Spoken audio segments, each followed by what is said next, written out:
Bem-vindo, esse é o Histórias daqui. Luciano Martiniano da Silva, ou conhecido como Lu, Amendoim ou Pezão, integrante do Comando Vermelho, e já ocupou o cargo de chefia no Complexo do Alemão.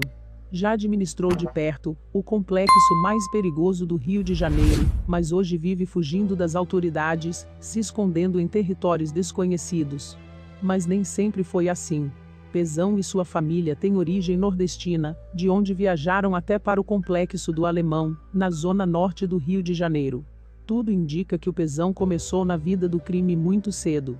Começou na hierarquia do tráfico dentro do Alemão, mas foi ascendendo aos poucos na confiança dos chefes até assumir o cargo maior. Por volta de 2005, o Pezão já assumia um cargo de liderança na hierarquia da favela da Grota, dentro do Complexo do Alemão. Tudo indica que ele era gerente, mas respondia para os frentes maiores do complexo. Foi preso pela primeira vez pela DRI, Departamento de Repressão a Entorpecentes, quando chefiava o tráfico na Grota. Porém foi solto dias depois pela Justiça, por faltas de provas, que ele realmente integrava o tráfico no Complexo do Alemão.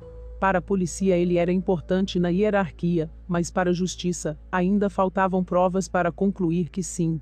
Antes do Pezão, o manda-chuva do Complexo do Alemão era o traficante Antônio José Ferreira, conhecido como Tota. Tota saiu de Niterói e assumiu o cargo de responsável do Complexo do Alemão a pedidos do Marcinho PV. Só que o Tota não era bem visto pelos traficantes oriundos do Alemão. Era cruel, matava por qualquer coisa, e os moradores morriam de medo da sua presença no complexo. Deixava os familiares e amigos à vontade, contudo, oprimia os próprios comparsas de facção, que eram nascidos e criados no Alemão. Inclusive não se dava bem com os líderes do Complexo da Penha, CV, vizinho e principal aliado do Alemão. Quando todo mundo te odeia no mundo do tráfico, o caminho é um só: golpe. E para tirar o Tota da liderança do Alemão, os traficantes da confiança do Pezão começaram a desconfiar das suas ligações em Niterói. E espalharam boatos que o Tota estaria negociando com o Terceiro Comando Puro, uma facção rival do Comando Vermelho. Como o Pezão fazia os repasses de lucros para os integrantes de facção que estavam detidos, foi fácil colocar o Tota no Tribunal do Tráfico. E assim foi feito. Tota caiu no Tribunal do Complexo do Alemão, e para piorar a situação dele, foi sentenciado à morte pelos comparsas. Daí começou a caça pelo Tota nas comunidades do Complexo do Alemão, e os encarregados foram os grupos controlados pelo Pezão. Até que foi achado e morto pelo gerente do Pezão. Rapidamente avisaram aos integrantes do CV que estavam nas cadeias, levaram seu corpo para o alto do Alemão, e queimaram os restos mortais. Um novo líder no Alemão nasceu, e era o traficante Pezão, que assumiu, com direito a uma filmagem, que para o azar dele, caiu na mão da polícia e da mídia. Divulgado para o Rio inteiro, que o chefe agora do Alemão era o Pezão, ele começou a ser alvo das operações policiais no complexo. Discreto, quase não se via nada do Pezão nos principais meios de informação. As fotos e retratos que existiam, eram as mesmas desde que começaram a dar importância pela sua existência no mundo do tráfico no Alemão. Já dentro do complexo o Pezão era conhecido, respeitado e amado por parte dos moradores. Pelos comparsas existia o respeito, por ele ser o general de um complexo muito bem armado no Rio de Janeiro. No Alemão, todos os chefes do Rio de Janeiro eram obrigados a ter residência, para uma possível fuga do seu reduto se fosse necessário. Com a estadia garantida dos chefes do Comando Vermelho, era possível estimar facilmente que o complexo do Alemão tinha um número bélico perto de 500 fuzis, para mais. Guerra no Alemão era quase impossível acontecer, desde os tempos de Orlando Jogador e Marcinho PV. Invasão em outros territórios inimigos, o Pezão só ajudava com soldados e armas, e praticamente não saía do complexo. Complexo do Alemão era QG, Central e Paiol, não precisavam fazer guerras pelo Rio de Janeiro. Mas com o Estado, essa guerra futuramente custaria caro para os traficantes do Alemão. No final de 2010 a unidade pacificadora foi exigida para o Complexo do Alemão. Para ser mais claro, o Alemão ganhou uma UPP de bucha, pois receberam o reflexo das ações do Complexo da Penha. Naquela época, o traficante Fabiano Atanásio, o FB, era o chefe da Penha e organizava os bondes para as invasões e arrastões na cidade. Essas ações eram realizadas sob as ordens do Marcinho PV e Elias Maluco. No entanto, o Estado não iria receber esses ataques e se calar.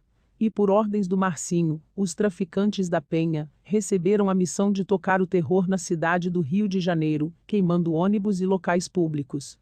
Mas nas entranhas dos dois complexos, essas ordens não foram recebidas com bons olhos, e o FB não estava querendo concluir, pois sabia que iria ocasionar coisas piores para o tráfico.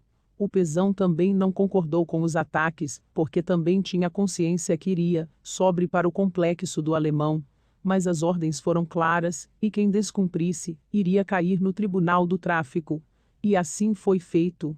E o reflexo dos ataques foi o início da ocupação no complexo da Penha, nos redutos do FB. Foram deslocados veículos, soldados e tudo que tinha direito da Marinha e do Exército, numa ação conjunta com as policiais militares, civis e BOP. Foi sem dúvidas a maior ocupação da história do Rio de Janeiro. Contra a força não tem resistência, e o grupo do FB escolheu fugir do complexo da Penha, abandonando o território para as autoridades. Só que não foi tão simples assim. No meio da operação de pacificação das forças militares no complexo da Penha, o FB pediu refúgio para o Pezão no Alemão. De primeira ele não concordou, alegando que o problema todo foi causado pelo FB e seus amigos da Penha. Mas com um toque de dentro da cadeia, a autorização saiu e o Pezão foi obrigado a aceitar o grupo do complexo da Penha no Alemão. Achavam que a ocupação era apenas no complexo da Penha, mas se enganaram, pois aquela histórica cena dos bandidos fugindo na área de mata, seguindo para o Alemão, ajudou a pacificação também do complexo do Alemão. E isso foi feito. Com os dois bondes escondidos no Alemão, começou a debandada de traficantes. Descobriram que a pacificação era para ficar e não tinha retorno. Pezão e os outros líderes dos dois complexos se reuniram, e o acordo era para ficar no complexo até a segunda ordem da cadeia. Mas ninguém ficou. Cada um fugiu com os seus recursos. Uns fugiram se passando por trabalhador, outros se passando por membro de igreja, e os chefes tiveram ajudas externas da parte corrupta da polícia. Boatos fortes apontam que o Pezão fugiu vestido de carregador e passou batido pelo cerco policial. Os traficantes da Penha se refugiaram nos redutos do Juramento, CV na época, e Chapadão. Da parte do Alemão, alguns bandidos foram para o complexo da Maré, Jacarezinho, Zona Oeste e até para fora do Rio de Janeiro. Desde a época da ocupação em 2010, o esconderijo do Pezão é incerto pelas autoridades. Já acharam vestígios do traficante em diversas comunidades do Rio de Janeiro, até porque em 2011, já viram ele novamente num baile na Nova Brasília. Mas com o passar dos anos, o cerco no Comando Vermelho ficou maior e a liderança foi sendo capturada. Segundo investigações, ele teria saído do país para organizar o carregamento e fornecimento de armas e drogas para o Rio de Janeiro. Nos últimos anos a polícia encontrou vestígios do Pezão no complexo do Caramujo em Niterói, onde veio a ser o novo quartel-general do Comando Vermelho. Como sempre foi um sujeito discreto, e que não procurou fama no tráfico, é difícil rastreá-lo. Até para os procurados, ele é de pouca importância no momento. Se inscreva e deixe seu like, e sugestões de pauta nos comentários do vídeo, mais informações na descrição. O YouTube não te recomendou o último vídeo? Clica aí na tela e fique por dentro das notícias no canal Histórias daqui.